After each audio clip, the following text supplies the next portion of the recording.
Now here we going to plot a graph of binding energy per nucleon versus mass number, यानी कि BE by A versus A, ऐसा graph बनाया जाएगा। सिर्फ इस साल के लिए ये graph out of the syllabus कर दिया गया है 30% रिडक्शन की वजह से। अदरवाइज़ अगर मुझे अपना पुराना पास्ट CBSE का देखकर अगर बोला जाए कि 10 मोस्ट इंपॉर्टेंट चीज़ें क्या हैं जो गारंटीड से पेपर में देखेंगी, तो वो ये कर्व था। चाहें तो आप 2010 से लेकर 2020 तक का पेपर चेक कर लें, 10 में से 8 बार ये कर्व पूछा गया है। ठीक है, तो ये बहुत ही इंपॉर्टेंट कर्व है। डालने का कारण दो चीज़ें हैं, एक तो BE by A आपको समझ में आना चाहिए कि क्योंकि BE by A कॉन्सेप्ट नहीं हटाया है, एक ग्राफ हटाया गया है। ठीक है, दूसरी बात ये है कि आने वाले सालों में भी किसी ना किसी को तो पढ़ना ही होगा, तो I am putting this and it's a very important graph on the basis of as a physics student. तो बनाने जा रहा हूँ इसके लिए, क्योंकि हर साल ये बताना ही पड़ता है, बनवाना ही पड़ता है, तो वैल्यूज़ बताते बताते रट जाती हैं। तो मैंने कुछ 8-9 वैल्यूज़ रटी हुई थी जिससे कि ये ग्राफ आसानी से प्लॉट हो जाए। ये ग्राफ प्लॉट करना आसान नहीं होता है, इसके लिए आपको वैल्यू रटनी पड़ती है। और आप सोच रहे हो ग्राफ रट लोगे, वो भी पॉसिबल नहीं है, क्योंकि ग्राफ बहुत ऊबड़ खाबड़ सा बनता है इसका। इसलिए बेहतर होता है करीब 10 से 11 एलिमेंट लें और उसको फुल नंबर की तरह उनकी वैल्यूज़ रट डालें। तो मैंने रटा हुआ इस तरीके से। सो कुछ एलिमेंट्स लिख लेते हैं। यही है अक्सर में किताबों में, मैंने वही एलिमेंट्स उठाए जो किताबों में बने रहते हैं, पर उनके आगे पीछे वैल्यूज़ नहीं लिखी होती, नीचे एक टेबल में बगल में वैल्यूज़ दी होती है। आप किसी भी किताब में उठाएंगे ना आपको वैल्यूज़ मिल जाएंगी। लेकिन यहाँ आपको मैं दे देता हूँ हाइड्रोजन का 2 वाला आइसोटोप। इसके लिए आपको दिख रहा है मास नंबर तो यहाँ लिखा ही हुआ है 2, चाहे तो आप अलग से भी लिख लें, एक मास नंबर का कॉलम बना लेते हैं, ग्राफ बनाना थोड़ी आसानी होगी।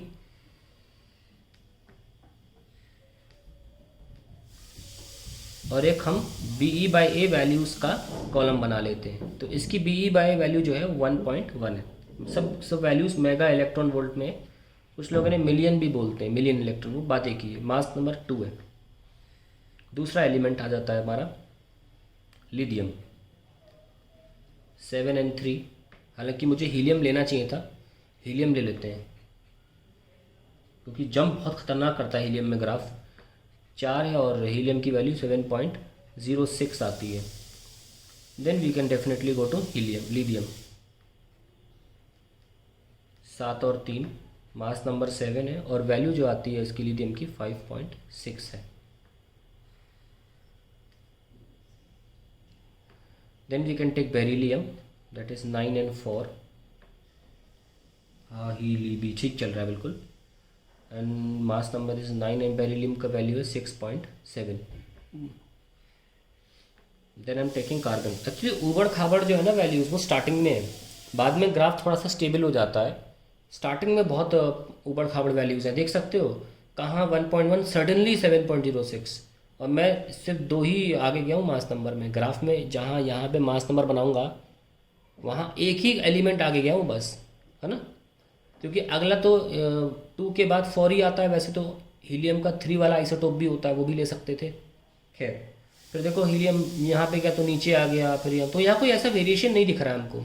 ऐसा नहीं बढ़ ही रहा है, ऐसा नहीं घट रहा है। देख यहाँ से यहाँ बढ़ गया, फिर घटने लग गया, फिर बढ़ गया। तो स्टार्टिंग की वैल्यू याद करना बहुत ज़रूरी है, इसलिए मैंने स्टार्टिंग की काफ़ी ज़्यादा एलिमेंट्स लिए हैं। आगे देखना मैं बहुत बड़ा वेरिएशन रखूँगा। 12 and value 7.68। Then we are taking oxygen. Oxygen का मुझे याद इसलिए है क्योंकि इसकी वैल्यू बड़ी अच्छी सी है, दैट इज़ 8। ये ऑक्सीजन की वैल्यू बहुत इंपॉर्टेंट होती है क्योंकि ये ग्राफ बनाने में, रटने में हेल्प करती है। मुझे एक्चुअली ऑक्सीजन ही एलिमेंट है जिसकी वजह से ऊपर की सारी वैल्यूज़ याद हैं। Then I am going to take iron. अब देखिए जंप मार दिया मैंने, क्योंकि इसके बाद ज़्यादा वेरिएशन उतना होता नहीं है। जंप मार दिया 56, 56, और सबसे ज़्यादा वैल्यू इसकी होती है आयरन की, ये तो याद रहना ही चाहिए आपको। Then I am taking bismuth. किसी भी किताब में आपको यही मिलेंगे, ठीक है। 209, और 209 is the mass number and L value is 7.8। And finally you have uranium. 238 वाला लिया है, किताबों में 235 भी मेंशन होता है, ठीक है। तो 238 and the value is 7.57। In values को हम प्लॉट करने जा रहे हैं, और रफली प्लॉट करेंगे, थोड़ा इतना भी नहीं कि बहुत ही एक्यूरेटली प्लॉट करेंगे, पर एक्यूरेसी को ध्यान में रख के भी थोड़ा बहुत प्लॉट करेंगे, ठीक है। तो पहले देख लिया हमारे कहाँ से कहाँ वेरी कर रहा है। 1 से लेकर 9 तक जा सकता है। 8.79 से ऊपर होती नहीं है, लेकिन 9 तक का ग्राफ बना सकते हैं, ठीक है। सो 1 2 3 4 5,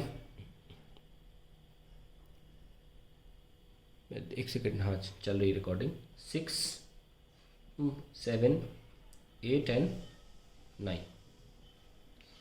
अब जो वैल्यूज़ दे रखी हैं उनको ठीक से प्लॉट कर लेते हैं। यहाँ पे 1.1 होगा, 1.1, देन वी हैव 7.06, यहाँ पे करीब ले सकते हैं 7.06, देन वी हैव 5.6, 5.5, यहाँ कहीं 5.6 आ जाएगा। चाहे तो आप ऐसे लाइन बना लें थोड़ा, तो कि ग्राफ बनाने में आसानी होगी, ओके। और ये देन वी हैव 6.7, यहाँ पे करीब, ओके। 7.68, हम 7.7 ले सकते हैं यहाँ पे, okay. Then we have 8.8, directly 8 है, 8.79 हाईएस्ट, 8.8 के आसपास ले लिया, 7.8, 7.7, ये बहुत कम फासला है, डॉट्स बना लें, ठीक है।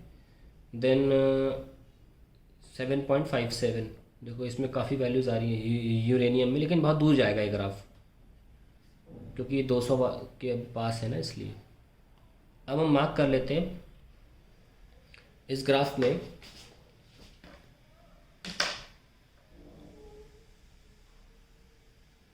50-50 के फासले पर सही रहेगा। 50 25 8 आ जाएंगे यहाँ पे, हाँ आ जाएंगे, हम ले सकते हैं 25 भी, 25 50 75 100 125 150 175, तो क्रिकेट ले लो क्योंकि बहुत कम वैल्यूज़ आएंगी फिर। 209,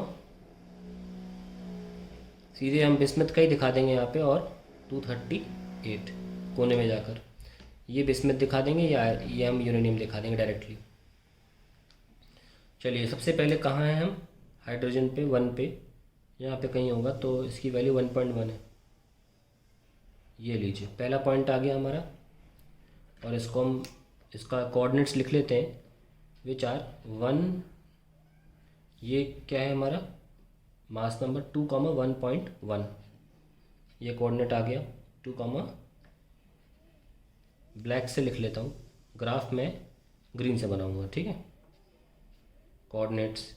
देन 4 के लिए हीलियम 7.06, तो थोड़ा आसपास ही होना चाहिए, ये रहा है, यहाँ पे हम बना सकते हैं 7.06, वैल्यू लिख लेते हैं 4, 7.06, ये लीजिए, ये आ गया। फिर आया लिथियम के लिए 5.6, 7 पे बाजू में बना लें, ये है 5.6, यहाँ पे चल जाएगा थोड़ा बहुत, ठीक है, विच इज़ 7, 5.6, ये लीजिए। तो इससे पहले कि हम कंफ्यूज हों कि हमें कहाँ से कहाँ जोड़ना है, एक लाइन बना लेते हैं,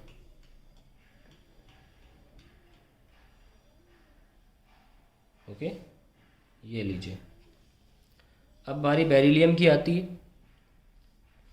वो भी इसी 25 के अंदर है, 9 पे, कहाँ 6.7, यहाँ पे कहीं, ये लीजिए, ये बना लिया। फिर आया कार्बन 7.68, और हमें 12 बनाना है, रहना अंदर ही अभी भी, 9 से 12, 7.68 करीब करीब यहाँ बनाया जा सकता है, ये लीजिए। और फिर ऑक्सीजन में 8 आ जाएगा 16 पे, ये लीजिए, यहाँ सिर्फ कार्बन लिख लो और यहाँ ऑक्सीजन लिख लो ओ, ठीक है। उसके बाद सीधे मैंने जंप मारा है कौन टू आयरन 8.79 यहाँ पे, और 56 है, ठीक है, दैट इज़ अराउंड हेयर,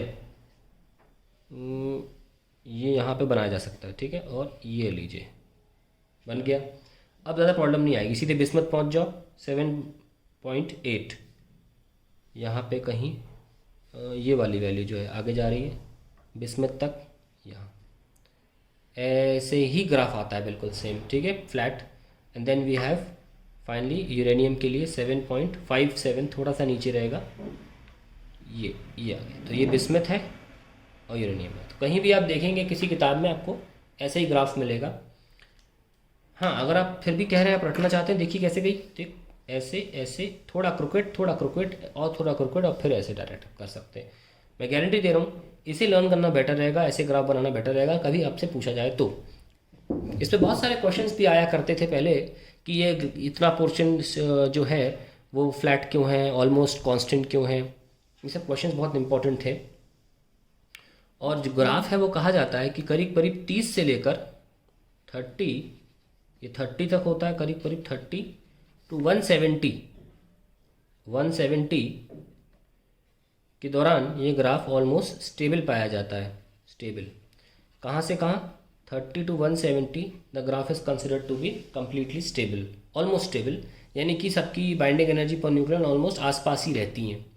इसके कारण पूछे जाते हैं, हर साल आता है क्वेश्चन, बहुत इंपॉर्टेंट क्वेश्चन होता था ये। इस साल से भी हटाया गया है, लेकिन अब मैं ये कहूँगा कि सजेशन दूंगा कि इस ग्राफ को ज़रूर देखें एज अ फिजिक्स स्टूडेंट।